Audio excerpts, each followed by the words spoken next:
Terima kasih Kak sudah berkenan untuk diwawancarai. Kami sangat menghargai waktunya Kakak yang sediakan. Kami dari program studi administrasi bisnis. Perkenalkan, nama saya Nila Amalia Nabila. Dan saya Livianita Elvira. Jadi di sini saya akan memberikan beberapa pertanyaan Kak.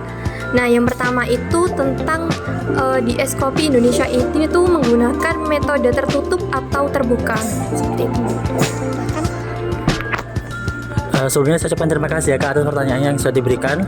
Untuk di Eskopi Indonesia sendiri kita menggunakan metode rekrutmen yaitu terbuka. Nah, untuk metode terbuka sendiri kita biasanya nge-share lowongan pekerjaan itu ada di Instagram Eskopi Indonesia seperti itu. Oke, dan selanjutnya kenapa sih atau alasannya memilih metode tersebut itu apa?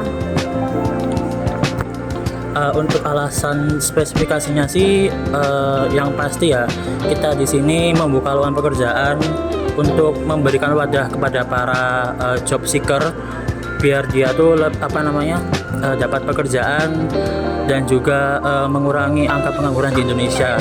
Yang pastinya di Indonesia juga banyak sekali bisa dibilang penduduknya cukup banyak, jadi kita membuka lowongan pekerjaan dengan metode terbuka untuk mengurangi angka pengangguran tersendiri.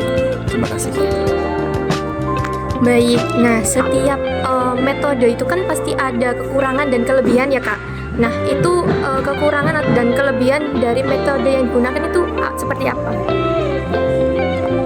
Untuk kekurangannya terlebih dahulu, kekurangan dari metode terbuka ini yang pastinya tim rekrutmen dari kita pasti lebih bekerja keras lagi dalam menyeleksi karena banyaknya kandidat yang memiliki sifat dan juga bisa dibilang karakter yang berbeda-beda, yang pastinya ada beberapa yang cocok di kita, ada beberapa yang kurang masuk di kita, itu yang menjadikan beberapa kekurangan di tim rekruter kita sih Kak. Untuk kelebihannya sendiri seperti yang saya bilang tadi, kita di sini maksud dan tujuannya membuat rekrutmen secara terbuka itu untuk mengurangi angka pengangguran dan juga untuk memberikan wadah kepada para job seeker.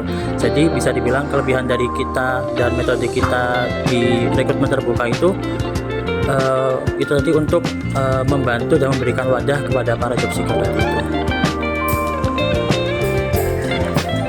Dari beberapa orang yang mendaftar di Eskopi Indonesia itu, bagaimana sih proses nyeleksi pegawai yang benar-benar berkualitas dan apakah ada kriteria khusus yang diterapkan di Eskopi Indonesia ini?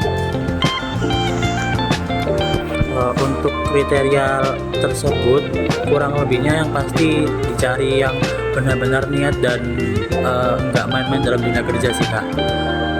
Untuk spesifikasinya juga yang pastinya di sini kita minimal lulusan SMA dan memiliki ijazah seperti itu. Untuk pengalaman, minimal pengalaman kita nggak ada karena pastinya di sini masih di training lagi, kita masih belajar lagi. Yang poin utama tadi itu yaitu harus niat kerja sih Kak, karena kalau misalkan masuk ke dunia kerja kita kurang niat dalam bekerja, pastinya akan membebani tim partner kerja kita.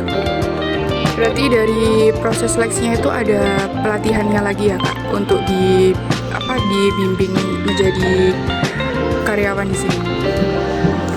Untuk tahapan seleksinya bakalan ada proses training juga.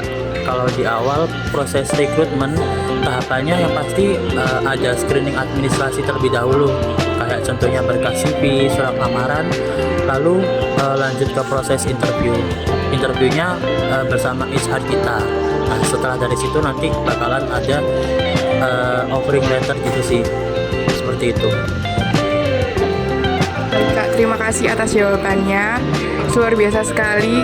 Kita sangat bisa jadikan pelajaran dan manfaat yang baru untuk kita bisa berkembang di dunia kerja, pembelajaran yang baru. Terima kasih Kak atas kesempatannya. Terima kasih.